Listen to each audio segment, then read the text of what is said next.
Good morning. I'm Chris Teddy with Dunn Construction. I've got a few guests on our second podcast of Data Distilled. I've got David Moody, President and CEO of Moody Construction, Fahteema Parrish, President and founder of Parrish Sons Construction, and sitting across from me, my wonderful colleague, Mr. Kevin Sears, Vice President with Dunn. And we're going to have a fun discussion about diversity, equity, and inclusion, and kind of how that intertwines with what's going on in the data center world. And I'd like to pass it off to our two guests, Mr. Moody and Ms. Parrish, and get a kind of an introduction. And why don't you tell us about yourselves a little more? First, I'll let Mr. Moody go ahead and give us a background of yourself and a little history here.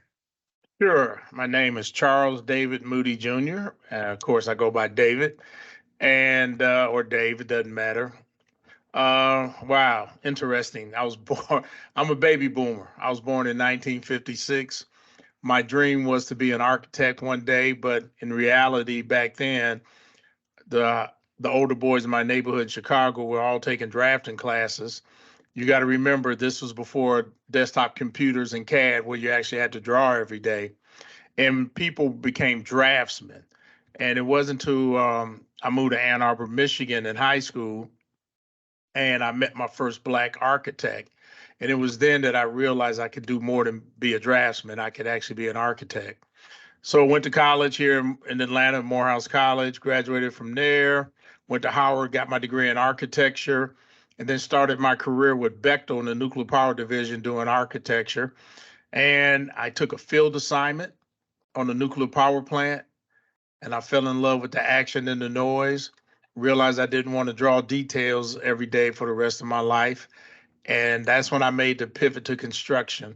It was in 1981, 82. And since then, construction's been my love, been my joy. And in 1988, I incorporated CD Moody Construction Company. And kind of, as they say, the rest is history. Congratulations. That's awesome. That's a great story. I know we're going to dive into some more of those details later, David, but appreciate it. And I assume you're pretty excited that Michigan won the national championship as well. And we can say that again. You know, my dad was vice provost at the University of Michigan, and I was a quarterback of my high school team in Ann Arbor Huron. So I'm all for it. That's awesome. Fahteema, why don't you give us a little background of yourself before we dive into stuff here? Yes, my name is Fahteema Parrish, owner, president, and founder of Parrish Sons Construction. And for me, I was probably just born in 1981, about 42 years ago.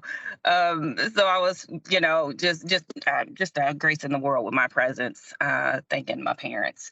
But I started out about 20-year career as a software engineer, dealing with predictability, the ones and zeros, writing code that, served up ads based on, a lot of the information that we use to search with. And so I spent, that time, managing teams, around the world, Kuala Lumpur, Malaysia, Dublin, Ireland, Prague, Latvia, the Czech Republic, Melville, New York, Santa Clara on the West Coast, and even in Mexico City. And it was just being able to embrace a diverse multitude of individuals that are, my colleagues and friends to this day. And, for me, the construction, segue was, my dad. I grew up in an HVAC home. He owned and operated his own business. I used to go with him, in the residential sector, providing, providing services for, commercial and the residential central air units, washers, dryers, and even property management on top of doing structural, electrical, and mechanical property inspections. So seeing that and my dad's, just natural ability to serve our neighbors, serve the church, and serve so many people, such as the average person that would be looking, for a handout, he was able to teach them, a little bit of the skilled trade by taking them with us and basically how to fish so that they could, have more as individuals, for just more than just that one day. And so that impression, carried on with me throughout my 20-year career because I was always, trying to find a business, or, these were my hobbies at the time that I could use to serve while, still being a software engineer. And lo and behold, reconnecting with my husband, my middle school sweetheart, I guess, back in 2009, he was in the heavy construction space. He owned and operated heavy equipment, him and his dad. And, hearing him work for a lot of other, general contractors here locally was quite impressive. But I would often, hear him, doing things that I would consider a foreman or a superintendent on a job site doing. And so of many businesses that I had, I was like, well, if you can make them money, you think you can, manage crews and make me some money. And so when you think about, generational wealth and a legacy business, we both had sons at the time, and we were like, hey, let's take this risk, let's take this chance so that we can make a greater impact in Kansas City. And so 8 years later, Parrish Sons Construction. That's awesome. Congratulations. Thank you. So you both explained how you got into the industry. Kevin, why don't you give a quick background how you got into the industry and what you're into right now? I got into the industry completely by accident. In college, I thought I wanted to be a high school counselor and a coach, and was woken up really quickly to how much money they do not make and how much more college and degree I would need to obtain.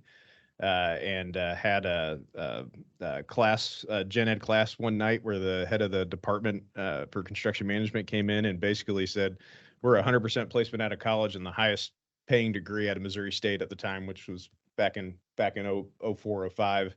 And that's what drew me to it. And I think I find myself often using more now my passion for psychology and people and what we do than I do anything I learned attempting to try and swing a hammer until they moved me over to project management. But they won't give me a hammer. They don't let me use tools. We're not allowed to. No, a tape measure even. I'm not even allowed to touch that. Let's kind of step back here. And I had mentioned earlier that we were focusing on kind of diversity, equity, and inclusion. And David, you and I have kind of a history of, we've worked with a similar hyperscaler, and that's kind of how we got introduced. Unfortunately, we haven't worked directly together, but I hope to find some opportunities to do that. Fahteema, I think you're going to work with our team here in the near future here local to Kansas City, but there's two different paths of how this has kind of been brought up and where the industry's going. And I'm going to specifically go into more the mission critical side of it, and where I'm seeing how the industry's changed in a focus and a hypersensitivity to diversity, equity, and inclusion. And I have a perception of where this has gone and what I've seen, and I would love to just kind of open that up and David, understand what your thoughts are on how these opportunities have kind of presented themselves, where things are going, and where the industry's kind of headed towards, and trying to get your understanding of that. Well, I think the hyperscale work is just going to keep growing, just incredibly. You got to think about it. When I finished college in 1978, and I started and then finished architect school in 81, there was no desktop computers, there was no internet, no email, barely had cable TV. So just think how much technology has changed. No cell phones, none of that.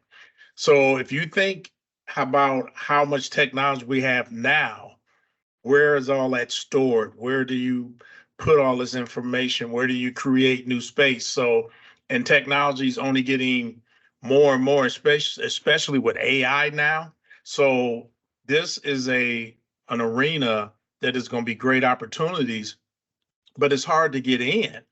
I'm very thankful that we've gotten in, but it's an industry that's hard to get in because a lot of people who were in it cut their teeth when it was just getting started. So things have changed so much. There was a time if you could get 2 megawatts built in a year, you did great. Now, you're getting 40 and 80 in a year. So the speed in which things are getting built and how it's changed also makes it tougher to get in. But there's incredible opportunities. I totally agree. I think where we've seen a lot of this go, David and Fahteema, I would love your perception of how this is kind of I don't say playing out, because there's got a lot more in the future that this needs to be kind of focused on, is there's enough work out there. There should be a lot more opportunities, and it's a hard industry to kind of break into or get your foot in the door. And we witnessed that, David. I think you and I have had several conversations with that specific, industry, of where a large contractor coming in, it's difficult to I don't say cut your teeth on, but to understand. But for smaller companies, it's even harder, and there's kind of parameters that have to be met. And I think where I have seen it develop has been absolutely phenomenal in the welcoming and getting people up to speed, teams up to speed, and understanding how their growth is super important to these clients. So I appreciate your commentary, and I totally agree with it. And Fahteema, I'd love to understand where you see this is going as well. And Kevin, I would love your thoughts as well. For me, David, how you described the market is something that I think I've experienced differently in the different markets that I've been able to work in. And when hyperscalers come to town, how much it changes the business landscape, whether if it's for construction or with municipalities, and how all that comes together. And a lot of the conversations I've had here in Kansas City are people are very curious, almost cautious to how will these big buildings that use a lot of power affect our community? Where are they being built? What's the access to jobs, and what's the access to being a part of it?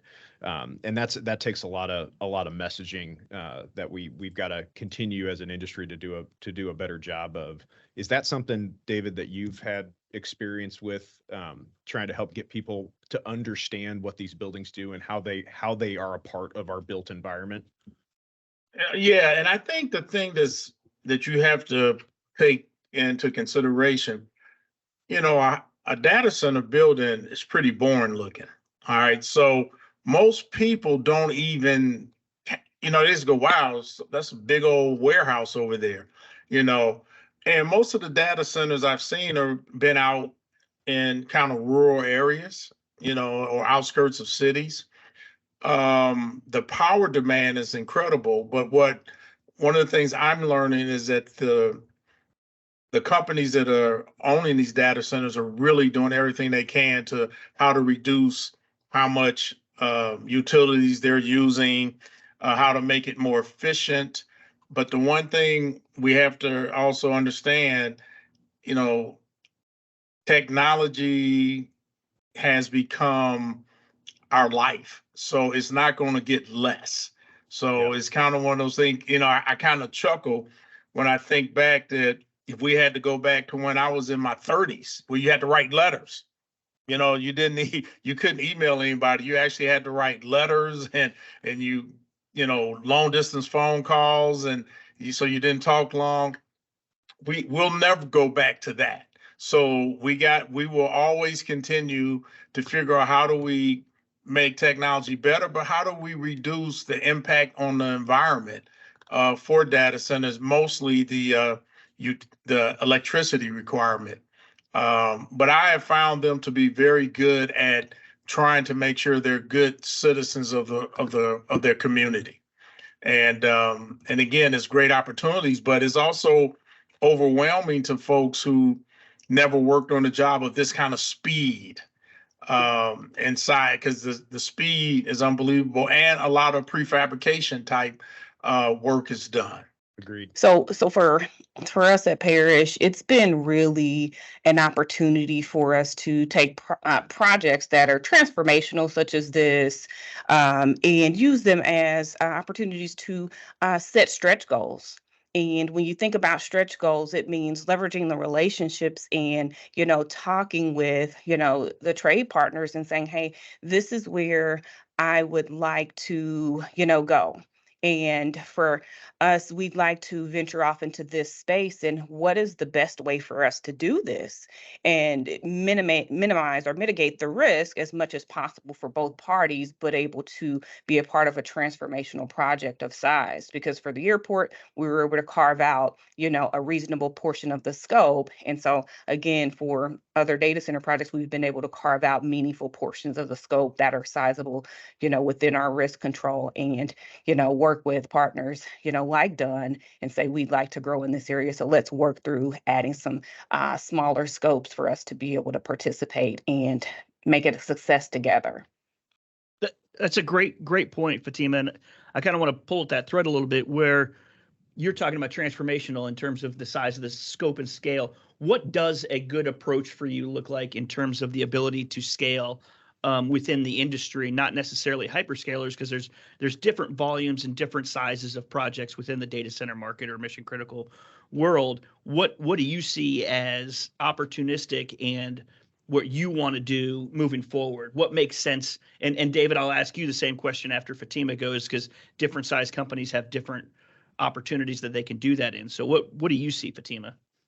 So basically managing, a whole site package. We're in the civil space, so we, specialize in moving the dirt. And so what are the other, specialties underneath that scope that we can manage? When you think about landscaping, when you think about fencing, when you think about security, what are the other, utility scopes, installing not just the storm and water utilities, which we do, but managing those scopes and establishing more relationships with other smaller contractors that may be, minority women or men, in that space, so that we're not only just, satisfying the need for us as an organization, but still we're able to partner up with more smaller trades, smaller companies as well to press that forward. And then we sort of get into what went well, if this worked out. So in retrospect, let's, do better by, sharpening our pencils or sharpening up our skill set and bringing on more individuals for side-by-side mentoring. So if we know that some of our project managers sort of struggled with, predicting weather, which none of us can do, but how do we properly pad, our schedule so that we know when it, we get 8 foot of snow and then we get more ice. We are not able to excavate because the ground is frozen. So how do we properly, manage that? And then when we get into the rain season, what are ways for us to, sort of manage that? Because, it's sort of like we get this 3-week look ahead that's always moving. But what are the things that, the more experienced contractors such as Dunn have been doing, all these years to, continue to be on budget and continue to stay on schedule? And then with our estimators. So when we're estimating, what are, the things that we could put in place for us to handle, the additional time that we're having to spend, with resources that are indirect job costs, on this project that, are not just out there delivering or laying down, linear foot or square yards of area. What are those techniques and how can we learn from it? And I think side-by-side mentoring is another very, very valuable component, in addition to, working on stretch goals and breaking up our scopes into manageable chunks. So Fahteema, I want to kind of follow that up, just because I've had the opportunity to meet with you and be in your office and see your team and how you operate. With what you just shared and the staff that you have now, how have you seen your team adapt and start to take on their own roles of mentorship? Because you can't be everywhere all at once, and you're putting trust and training your team. How have you seen the type of individuals that you have selected to help you grow? How have you seen them take on some ownership and help train that next generation? So with the next generation, I would say that within the existing team, it goes back to, 2 interns that I now have. They were multi-season interns. So one came back for multiple summer sessions, and then one came back from a fall session. And after they graduated, they came on full time. And so they're a part of the estimating team. And so what I've watched them do is be okay being persistent, asking questions. And when you think about the questions that they ask, it, would to some, be a little bit frightening because you're new into the industry, but they're okay asking the questions. And I give them a list of names and points of contacts. And when they see the responses that they're getting back, from a larger GC and looking at the projects that we've worked on with them, the responsiveness all the way through, bid proposal submission, or even the site walks, they're passing out cards, they have their own, email signatures. So they're excited about these opportunities, even more so than me. And so when they come in saying, hey, I think we are, in the bottom three, and you think about everything that led up to them submitting that bid proposal. So seeing them be excited about, preparing that bid proposal. And then even with my project managers, one of my project managers came from the corporate space in Sprint. So, back to technology, we all, vibe and we all respect process. So systems development lifecycle, construction management lifecycle. And so they're able to, go on site and get with, some of the superintendents and project managers and, walk the site and asking questions, and they're learning together, about each other. And so it's just establishing, again, those relationships. So when something doesn't look right, they, feel as if they have that open door where they can call and ask for clarity. Even with change orders, like this is what we have to do to get through change orders. And even, becoming better negotiators, because it's like, guys, we're all in the same team. And so how do we get to the common goal and make sure that everyone's happy? That's awesome. Thanks for sharing. That's great. Dave, I want to kind of go back to your thoughts on how to scale. And maybe a lot of people don't know this, but I would like to kind of highlight you've been established as a company, you said, for a while after your time with Bechtel, which I kind of want to hit on that too, but where you have grown in the size of your organization and how do you see yourself scaling in this industry, or what's ideal for you? Well, first of all, a couple of things I wanted to kind of chime in on. One of the things we have to be very careful on when we're bringing in smaller firms, whether DEI or not, we have to be careful that we don't scare them by talk about how complicated it is, how tough it is. And we always forget every company that's building a data center had to build their first one. Okay, so we tend to also, now it's rocket science. When most of y'all started, it was okay. You had the luxury of making mistakes or errors and learning, okay? But now we sometimes create an environment because we learn and we know, we make new and younger folks coming in sometimes feel like it's going to be too hard for them. So I think we need to be careful how we message, to new people. What's going on. More. Yeah. So we create an environment almost subconsciously of it'll just be a handful because only a handful of us know how to do it. But everybody who's part of that full hand, they started with one. They had to learn. Do you remember your first data center you did?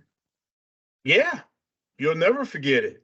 I remember the first nuclear power plant I worked on. I mean, there's things you never forget, but I also know it can be intimidating because who the different clients are, you're in all of them. And then if you're being told how tough and complicated and all this is, it can make you say, you know what, I don't even want to risk this. I don't want to screw up, don't want to mess up. So I think we got to make sure we're inviting people in a way that they're comfortable, that they'll be able to learn and grow and get this. I mean, for us, we're so thankful to be in it because these are the type, if you look at it, most of the folks who build data centers been building for a while, their companies grew incredibly. These are the type of clients and projects long-term that can truly help a company scale because of the size, the amount of work. And once you're in there, you do a good job, you'll kind of stay and keep doing work because they don't want to keep training new people. So it's a great opportunity. These type of opportunities are great for companies to scale, but we have to make sure we don't scare them away either with making it a fearful situation.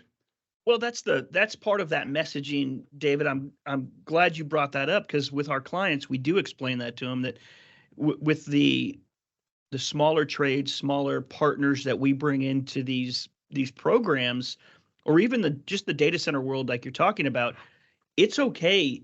I remember the first one I did. It did not go perfect. You definitely learn a lot, and it seems like it's rocket science, but it's not. It has the very similar challenges like every other project would.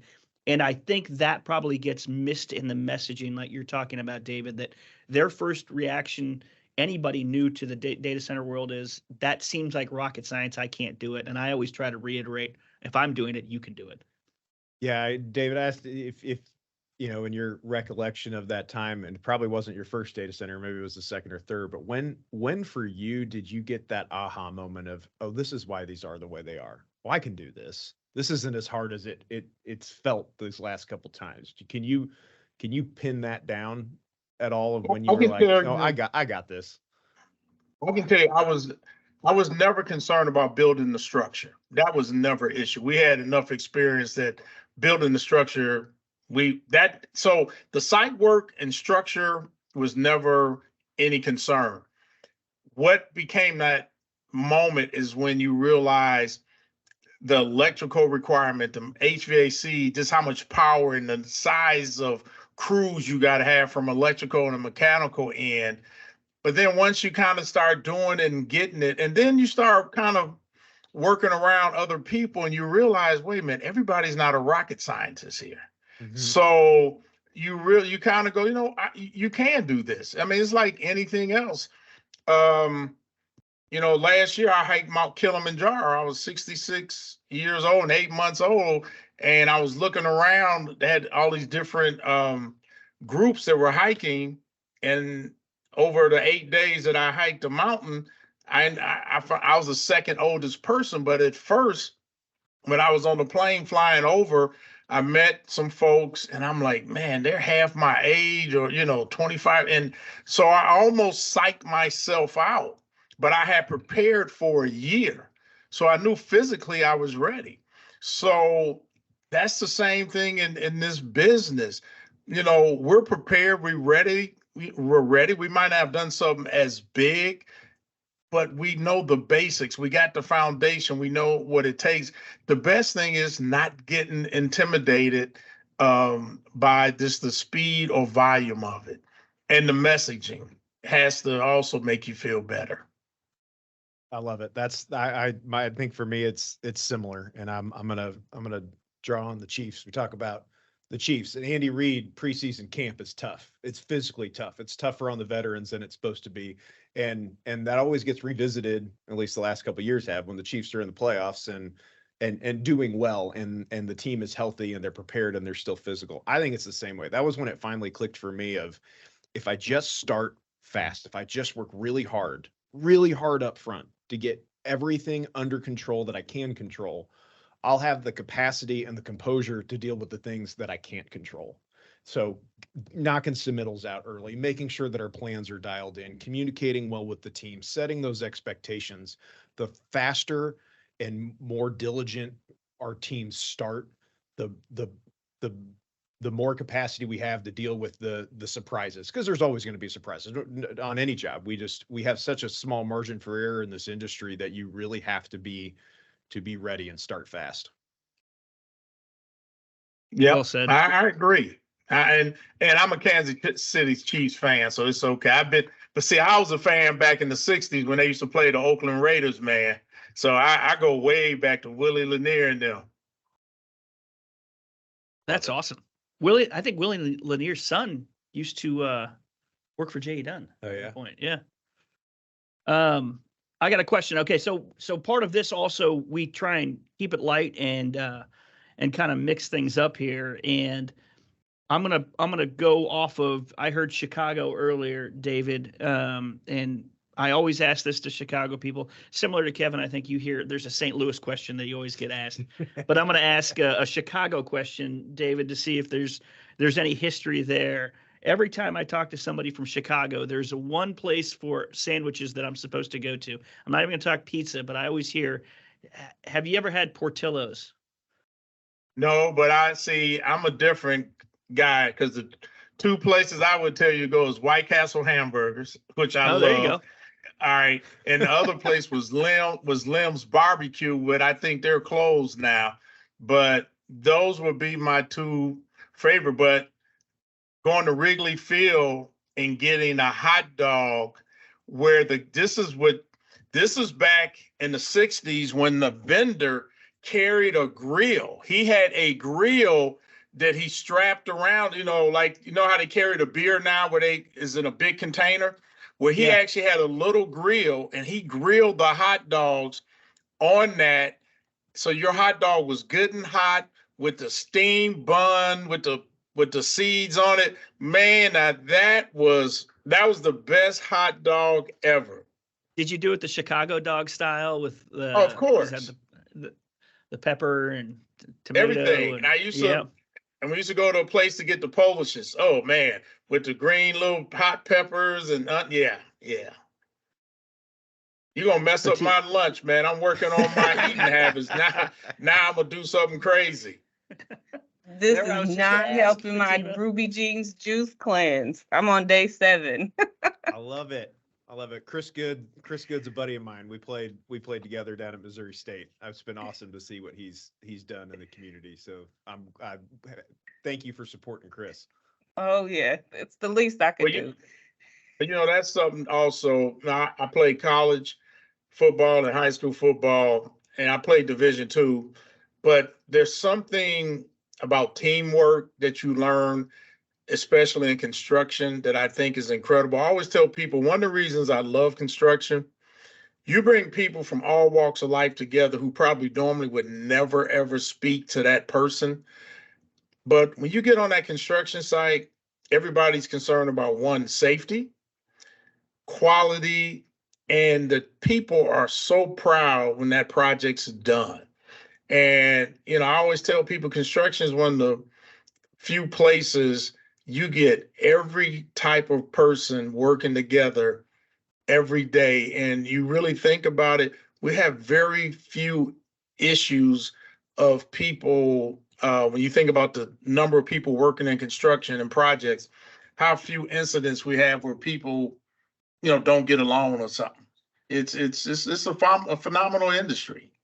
Do you see that the collaboration within the construction industry has grown? I feel like the years that I've been in, and obviously I haven't been in the industry forever, but I feel the collaboration or the teamwork you're talking about, David, has grown exponentially. I think people are relying on each other more, as well as the clients. The clients are getting more involved and wanting to be a part of the actual project or development of it, rather than sit back idly and that's your job, not my job. They want to be part of that team atmosphere as well. Are you two seeing that too? I see it, but also I think it's based on how the project is set up in the client. Because you can get some clients that have the contractor and architect pitted against each other from the beginning, whose fault, this was missing on the drawing. So I try to avoid those type of projects because we've all dealt with those over the years. But I think one of the things that's been very helpful is that construction has gotten a lot more inclusive. When I started 43 years ago in the industry, there were hardly any women. There were a few people of color, working in it. Or if they were, most people of color were laborers. So the inclusion got much better, which I believe has helped with the collaboration because more people are getting real opportunities, based on their abilities. But it's not a shut door policy. I was growing up in the 60s, people of color couldn't even be admitted to some unions and didn't hold any positions in a construction company, especially, so the inclusion, and for women, it was even, probably more so, because I remember for a while when I first started, it finally got to the point that they would get, separate porta johns for the women because it might be 1 or 2 women on a job site. And we had to really deal with, some of the catcalling and all that stuff. So it's really improved over the years for the better. One thing I tell a lot of people, I think as even in my short time of 16 years, and the more diverse my teams have become, the more productive we are. Because everyone just gets focused on the day. You cut out a lot of the banter. You cut out a lot of other things. When you're showing up every day and you're focused on respect for each other, it shows in your work. I would agree. When people see real opportunity for growth, then it changes the desire and attitude. So when people know they got a chance to grow in a company, or if they have their own company, got a chance to scale and get real opportunities, and people want to see each other be successful, it changes the dynamics big time on how well people work together. And that's in anything in life. I think that's so well stated. I think where I appreciate, David, your history and your leadership in the industry, and being open to say this is the change we've seen for the better, because absolutely it has improved, and from how long you've been in the industry and seeing that much improvement is fantastic. And I think that's where this is important, that why we're talking today of those opportunities that are given for growth. To see absolute growth is phenomenal with how the industry has moved. And I'm not going to take credit for this. I'll give this to Joe Schultz, who said this, and I think he may have stole this from the client, but I'm not 100% sure. I just knew I heard it from him, of the idea of back to the community growth, the idea that we're trying to become more inclusive with the communities we're at. We're trying to create lasting change. It's not a check the box situation. It's creating lasting change for growth for everybody. So I'm glad you highlighted that, David. And I see you nodding along. Fahteema, do you have anything you want to add to that?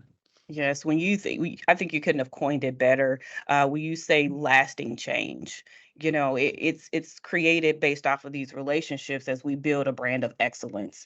And so when you think about the opportunities that, we never would have envisioned, me being a young girl riding with my dad, managing multiple properties, we would go by job sites, several construction sites, and you wouldn't see a lot of us. You would barely see a woman, let alone a person of color. And so a lot of that has grown, has changed, I guess. And the opportunities that I like to kind of talk about is, when you say most of us, as minorities would often be in a laborer's position, but, with the space that we've been in, we've been focused on, building a headquarters that gives us the opportunity to have a land space for us to train so many of us within the city that, had not been exposed to the opportunities of operating heavy equipment, because you have to be, in maybe a rural area with a lot of land to get on and practice on this piece of heavy equipment. But, our four boys, they've all been operating since as early as the age of 5, in our backyard. And so we have to, illuminate the path and show them that these are the opportunities that, yes, are available. And construction isn't just hammering nails and laboring and putting a beating on your body. It's skilled trades. You can, utilize, the technology such as GPS and auto grade and all of these tools that are available to us now to continue to grow your skill set, and sometimes, make more than, I made graduating with my master's. So the opportunities are there, and it's really exciting to go onto a job site and, feel welcome, because it wasn't always the case. And still some job sites to this day, don't have that warm and fuzzy, but you're able to have a person that you can share, that feeling with. They have on-site, counselors that, you can reach out to and just, have a mental health check, because back in the day, and maybe just, years ago, it wasn't okay for, a guy or someone to say, yeah, I didn't feel safe, after this person, said this to me. But now we have outlets, we have resources, and without those, without change, we would not have been able to have these resources that are now available to us. If Fahteema, one thing I was talking with my wife last night that I wanted to ask you today is, and you clearly, your family embodies it, but what is it about construction that makes it such a family industry? So what makes construction a family industry is the fact that we can all do it together, this one tiny piece, um, and see how this one tiny piece was a part of this bigger, solution that embodies beautifying our community. Because for me, having 4 boys, I picked up weight, gained like 30 plus pounds. And so for me, all the projects that I was targeting was trail improvement projects, because we were always looking for a trail that had a smooth ride on it so that we could attach the little wheeler to the back of my bike so that I could pull, our youngest kiddo. And so I did Santa Fe Trail, North Truce Trail, White Oak Park. And so we were just looking for ways to allow families to be a part of, increasing the aerobic activity, as a family, but just really looking at our ability to be a part of this together and say we're being a part of what makes our community sustainable. Even with the storm and the water projects that we've been on, with the downtown Wheeler Airport, those were all exciting just for us to be able to go back and take the kids as we're, driving through, saying that we had a hand in that. We were a part of this, and we're building up our community together with all these other people that care. I'll take it one step further because this is something I'm trying to understand with my own daughter, because I got two kids, but my youngest daughter is the one that says she's going to be in construction, and it just warms my heart every time. But what do you and your husband think you're doing right that all four of your boys want to do the same? Exposing them to it. This is how we eat. This is how we provide. This is how we give back. When you think about, service and significance, this is a part of, the thing that drives us, that, we're passionate about. What is your success? And so we give them the opportunity to define, their own definition of success. And it's based off of service and being of significance within, your own right, and defining that. And so they go with us, to the job sites on the weekends, on the evenings, in the summers, and not just the job sites, but, coming into the office. They're, going through, listening in on different meetings and getting to see, what all it takes for us to, keep the lights on. I love it. I'm going to go back to kind of off script here on a question. David, you talked about hiking Mount Kilimanjaro, which is an awesome feat. So kudos to you for accomplishing that. And I think I've heard you tell that story before, but that is, and there's a lot more to it. So that's awesome. It makes me think of travel. And Fahteema, you had mentioned when you were a software engineer, all the places you have been. I was trying to list them quickly, but it sounds like you did a lot of traveling when you were a software engineer, or at least the places you had mentioned. Is there any place in particular you'd like to go back to, take your family? What's your favorite? Oh, my favorite.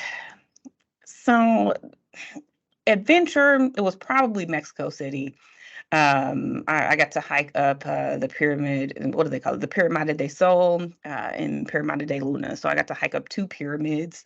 But as a family trip, we went to, I think it was Hawaii, and we hiked up Copa Crater. It was rail ties that were up the side of this crater, and all the boys made it up in like 28 minutes. And Clark was pacing me through getting up the steps of this crater, but probably, yeah, Hawaii. We still have a couple more of the islands that we'd like to go back to, but Dubai is in the list as well. David, any place in particular other than Kilimanjaro? Well, in 2017, I did an 8-day rafting trip down the Grand Canyon, and I slept 7 nights without a tent. And then I hiked out 7.5 miles, 4,200 feet. And what I loved about that trip, I was disconnected from everything. I slept under the stars. It was just peaceful. But what I learned on that trip was how much negative noise we hear every day in our lives. Because I didn't hear nothing negative, didn't discuss nothing negative for 8 days. All I did was look at the beauty and hope I didn't fall in the Colorado River.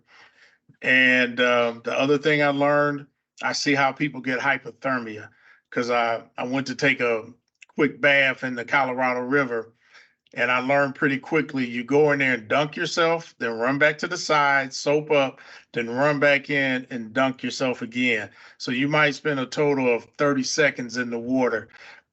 So I just learned how important it is to have peace. I love anything that's outdoors. Camping. Now I had to sleep with a cot. I'm done sleeping on the ground. But anything outdoors, relaxing. Africa, we've been to the Greek Isles and Venice. Venice was probably one of my favorite trips next to the safari my wife and I did. After Kilimanjaro, she flew over, and then we did 12 days living in a tree house or tents and chasing animals. It was unbelievable. But Venice, getting on that little water taxi and just seeing that, and brought back all my love for architecture. And gosh, how did they build this with no electricity and stuff, and cranes?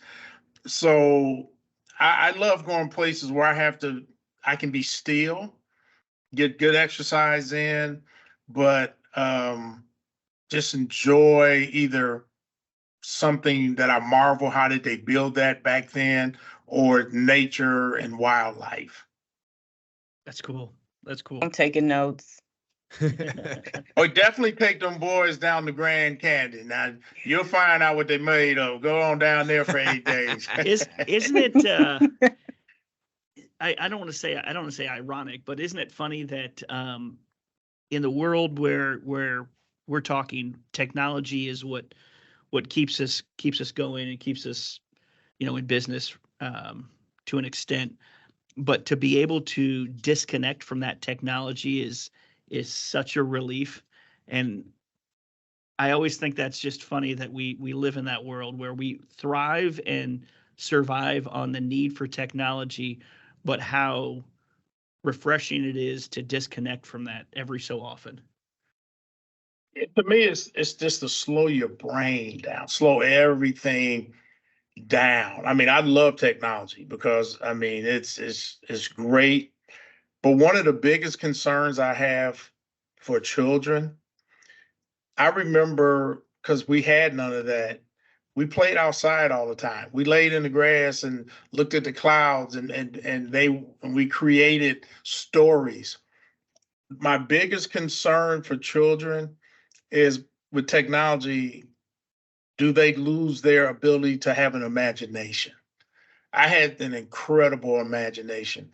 When I was in scouting, Boy Scouts, I would wait for my Boys Life magazine to come every month, and I'd read stories, and when we go camping, you just that imagination. Today, you can just, Google whatever you want and get a video, see it, So I just wonder, will creativity, I'm sure creativity is probably better because of the graphics and, chat box and all these different things you can do.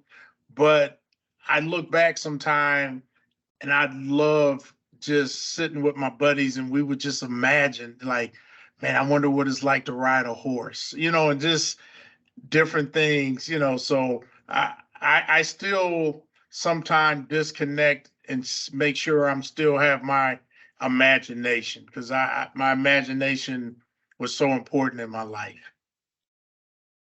Dave, you're spot on. I don't think that has changed much. My wife and I talk about that all the time, where we've seen our kids' friends change a little bit when technology starts being introduced into households a little bit more. And we hold back as much as we can, but we see them do exactly that. We see them play with a friend they haven't played with in a while, and they're being much more imaginative. They're not trying to get on YouTube. They're not talking about the latest funny thing they saw. They're going out and pretending, or they're getting outside and getting dirty. And no, you're absolutely right. Kids haven't changed. Just what we put in their hands does. Yep, and that's one of the things I have to be careful. I have a grandson who's 21 months old, and we have to be careful that we don't use one of the kid channels to occupy his time just so we can take a break. So, it's just different. So technology is great. I love it. Don't want to be without it. And in fact, I know we won't, but it is good to decompress. And it's more about the negative noise. It's just too much negative noise we hear. I mean, if you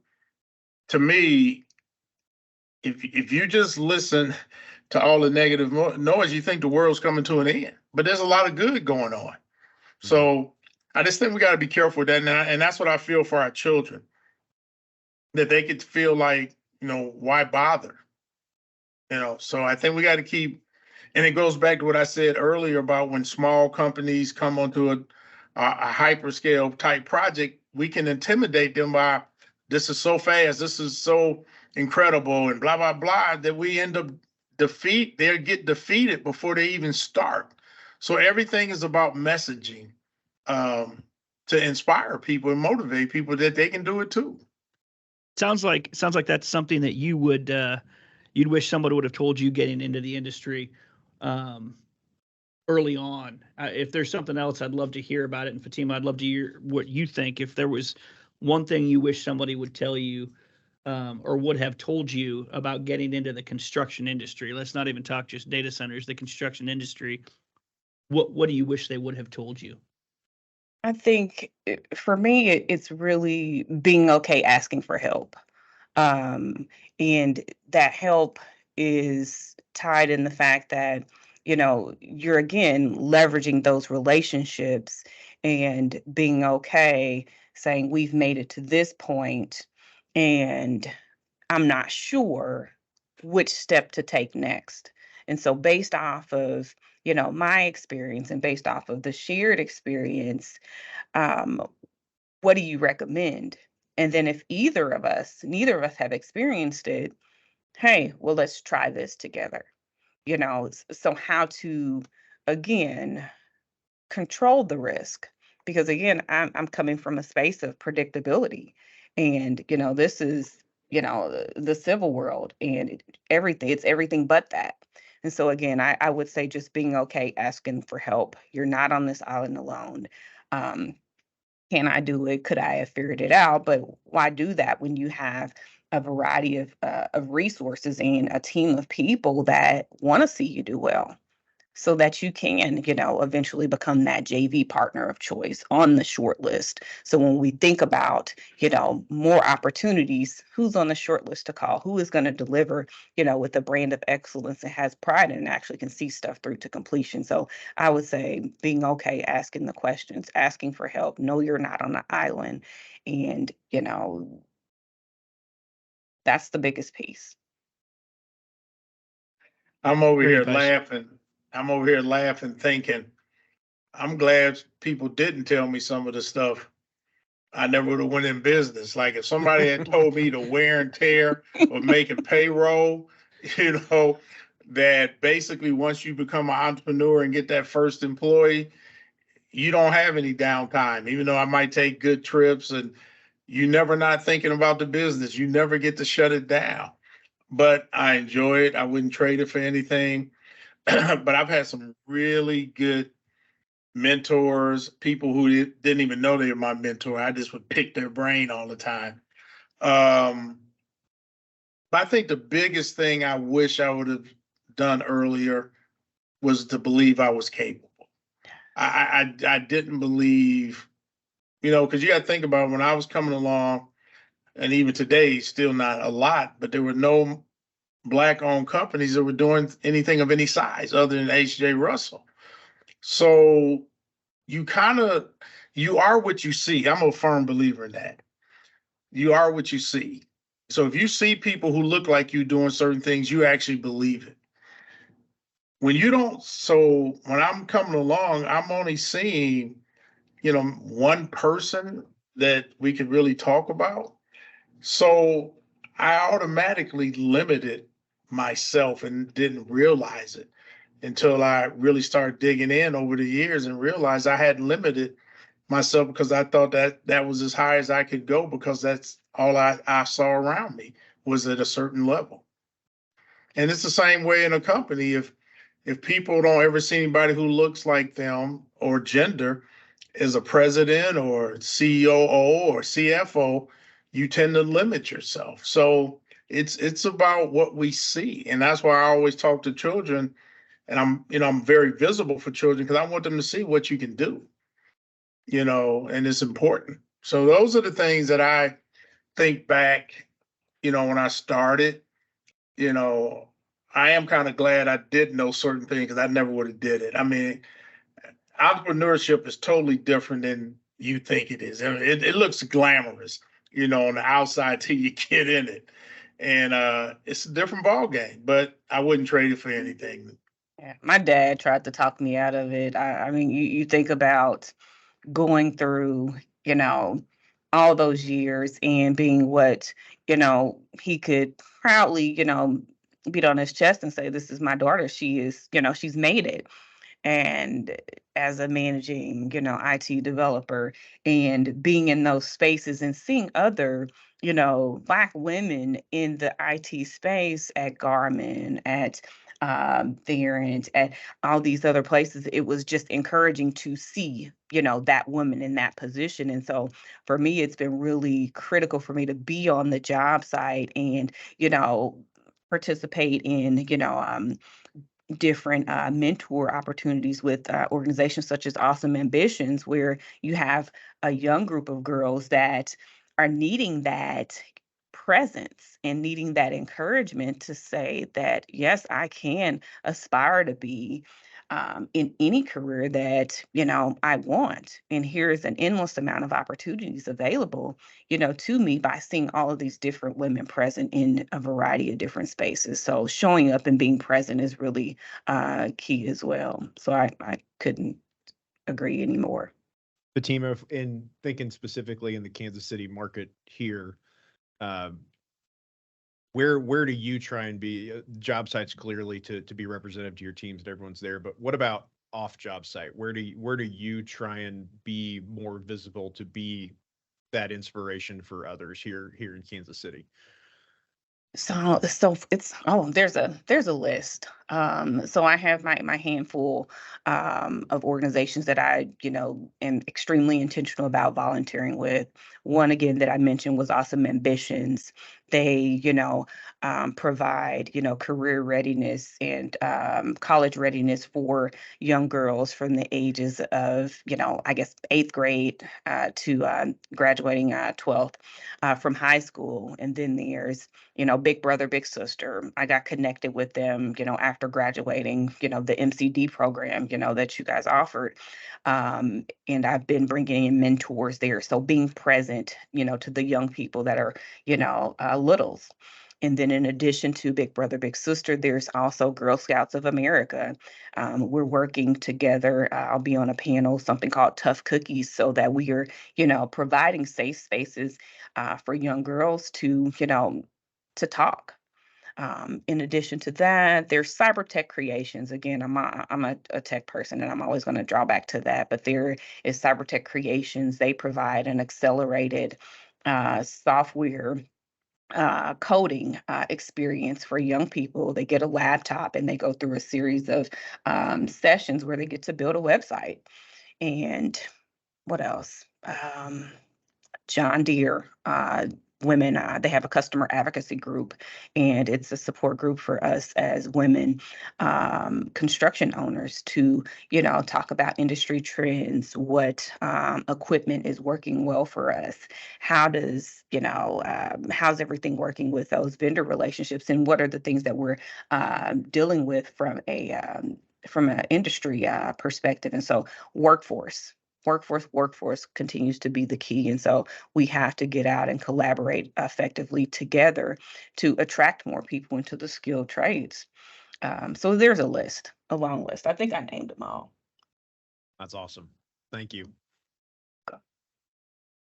David, do you have any organizations you're in particular connection with that kind of help, establish that community, kind of what you were talking about, Fahteema?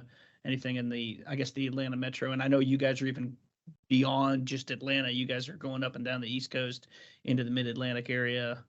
Well, we're involved, of course, with 8 associate general contractors. I was the first Black president in 2020.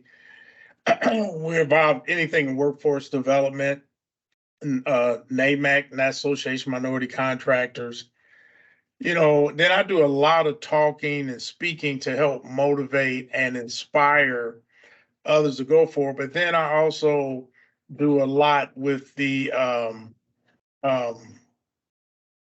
people with organizations that deal with childhood trauma, childhood sexual abuse.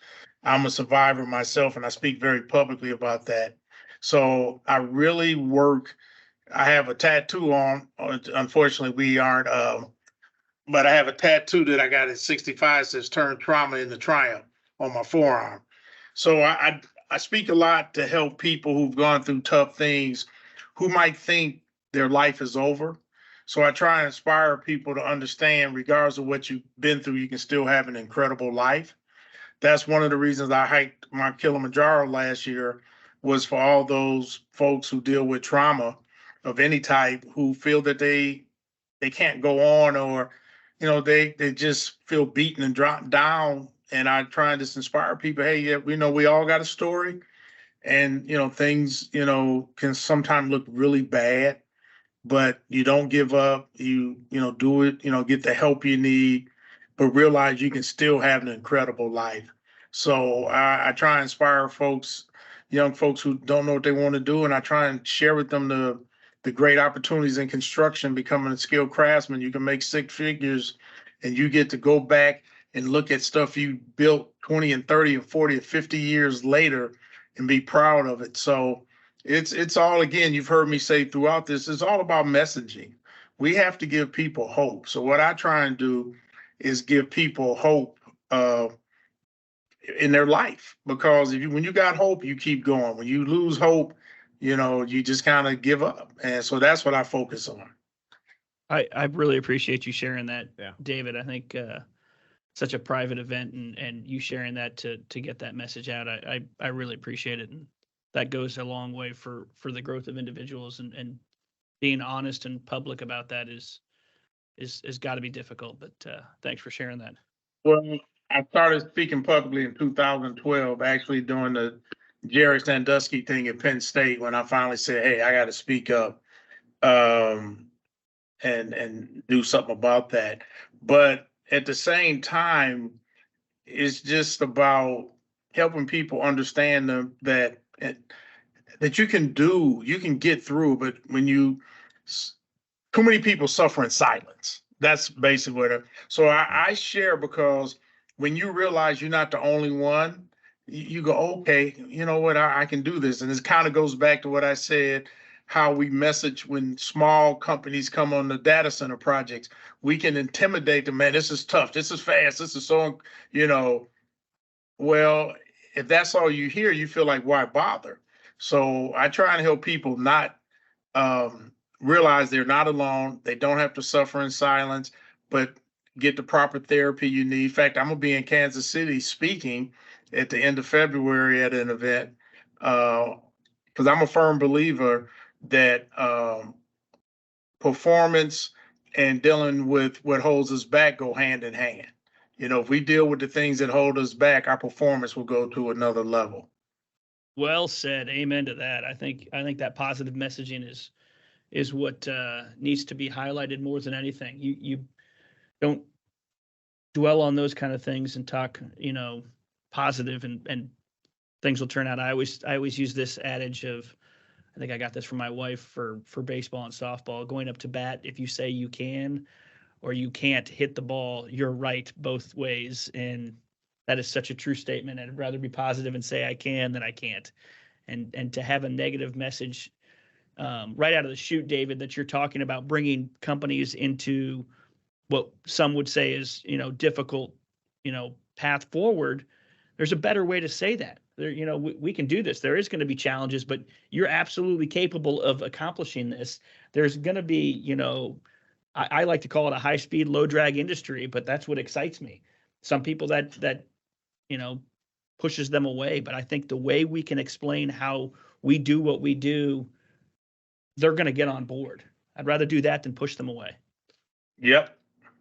It's just like eating an elephant. When you think about, someone saying, well, how exactly you're going to do that? And it's like, okay, we're going to eat an elephant, we're going to manage it, chunk by chunk, chunk by chunk. And that's really, the approach that we continue to highlight here as a team, but we're eating elephants.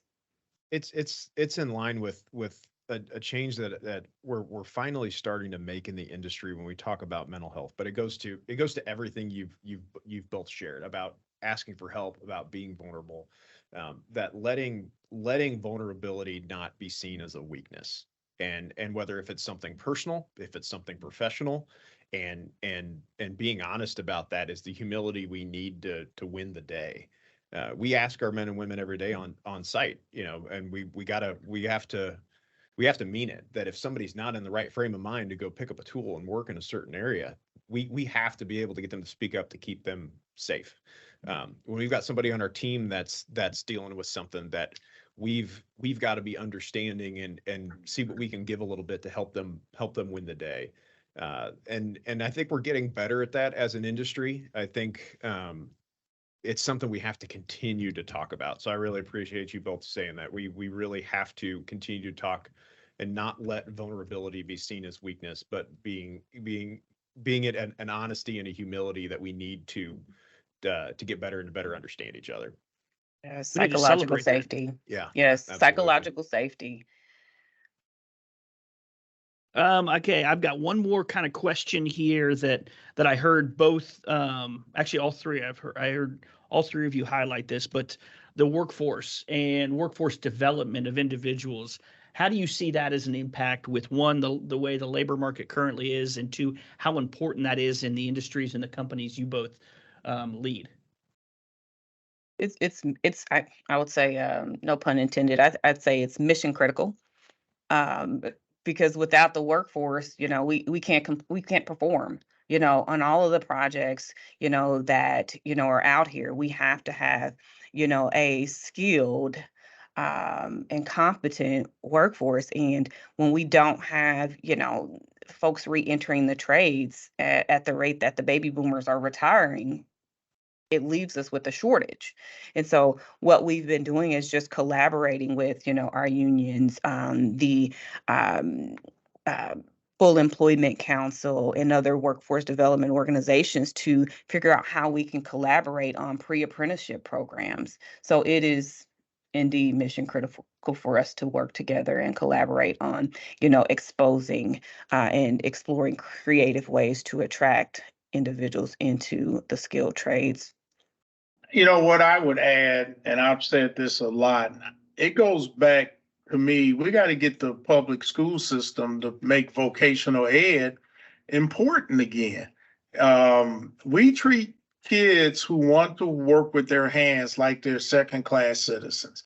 If you don't go to college, if a kid's not going to college, we make them feel bad. So that's the first step, is this: we need to create, again, it's the messaging, people who like working with their hands and want to have a skilled trade, that they are important, because I don't know too many PhDs that can build a building, get out there and do the craftspeople work.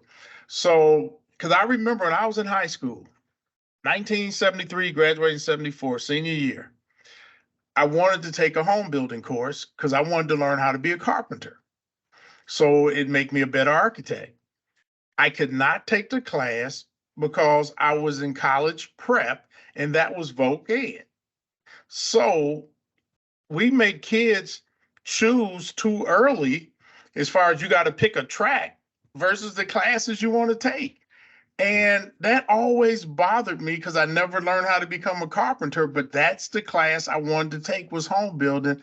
And I was not allowed to take it because of my track that I was in, which was college prep. So I think for the workforce development to really improve, the public school system and society in itself has to make vocational ed, important as we do college prep. Good point. I think that's something that I know our team tries to get out in the community, especially in our education group at J Dunn, and really promote that as best we can. We've got a website, Building the Future, that we promote really well. And for me, whenever I've been in, my wife teaches third grade, so I always am definitely brought in for career day when I can, and to really get kids to see themselves in the industry and know that this isn't your grandpa's trades anymore. We are using technology in a way that really defines us as a technical career. I mean, Fahteema, you see that when you're teaching someone to operate equipment. I mean, that is a complex process. Understanding that machinery, how it performs, keeping it in tune. When we ask our carpenters to go out and do layout and work in coordination, multi-trade coordination within a 3D model. I mean, these are this is not what I think we are still got to get over that stereotype of what construction is. It is a technical career, and society will not advance without men and women that are willing to help us create it. And we've got to continue to improve that messaging as best we can. I always like to end with kind of an icebreaker as well. And is there anything you're listening to in terms of a podcast or a book you're reading you'd like to kind of let the listeners know about? So for me, probably the book called The Ideal Team Player. It was a book that was introduced to me, again, back to the MCD program, one of the mini sessions that we had. And it really, pulled out 3 key traits of building a team member or attracting someone to be a part of your team, which is being humble, hungry, and smart.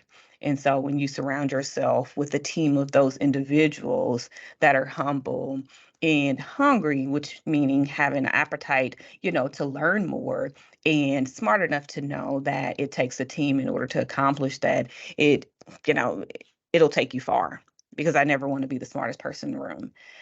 So that book, has stayed with me. I shared it with another person that I was doing an interview with, and he actually bought it for me and autographed a little, not autographed, but gave me a bookmark. So it was just really, it has stayed with me, over the years.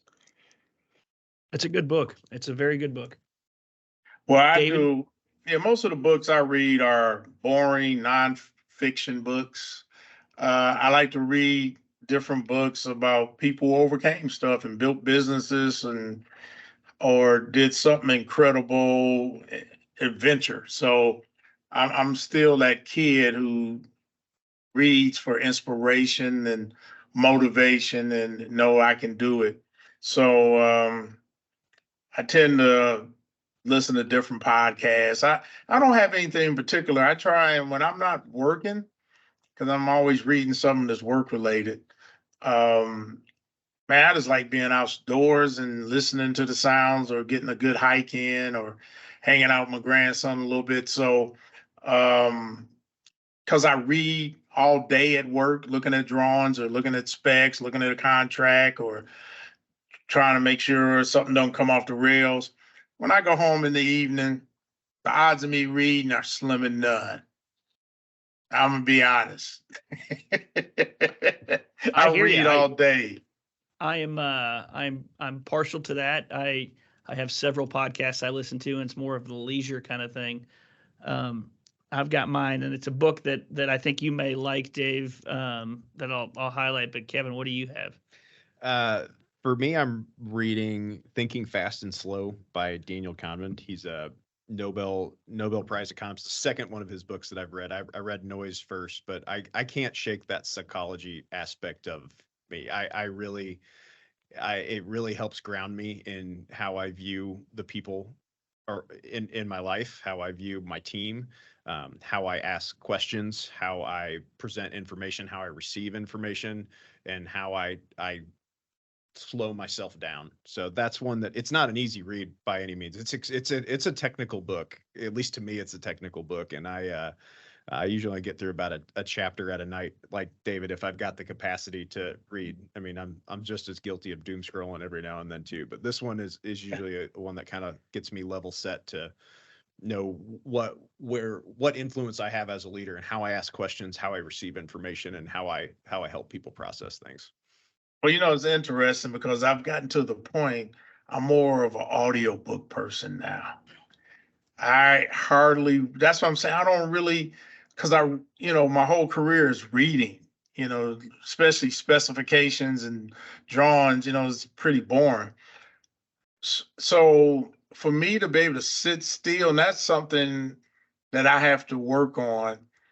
It's hard for me to sit still for hours to read, but I can hike and listen to an audiobook, or outdoor, put my headphones on and listen to a book. So I become a cheater in my reading by audiobooks.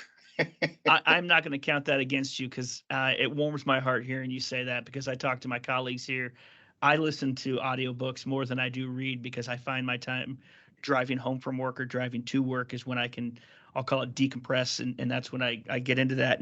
And for you, David, there's a book it's been out for a while and I don't know what made me run across it, but Sapiens, A Brief History of Humankind, Right. was a phenomenal book. I mean, it's still one of the, it hit me pretty hard because on these long drives my wife and I have been doing recently, I like to listen to audiobooks, but I can't find one that we kind of agree on. And my wife is a biomedical engineer, so she's a science person.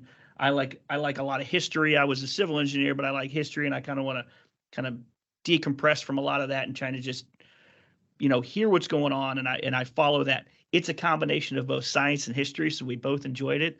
But for your next hike, Dave, I would highly recommend Sapiens as an audiobook for you. It's very long.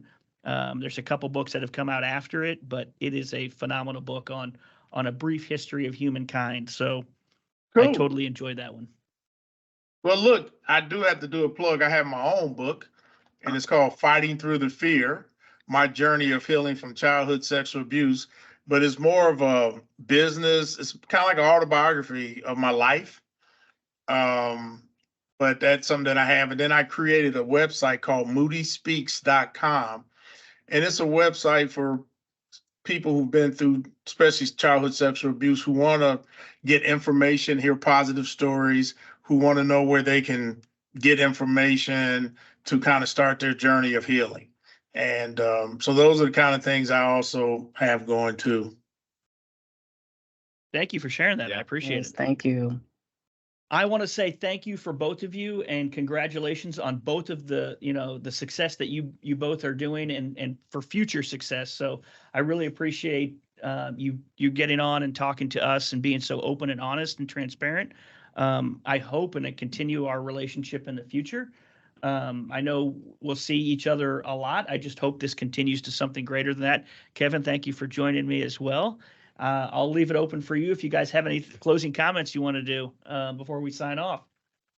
Thank you for having us. And, again, without relationships like this, you won't go far. So thank you for inviting me to be a part of the podcast. So thanks, guys. Oh, thanks for having me. I hope to see you guys at the end of February when I'm out there. And Absolutely. Barbecue. And I got to get some of that good barbecue I hear about in Kansas City. We'll get you some good barbecue, Dave. We'll take you out. Yeah, so I'm looking forward to it. But I really appreciate what y'all are doing. And just keep being awesome. You too. Thank you so much. All right. Thank you. Go Chiefs. Go Chiefs. All right. Peace.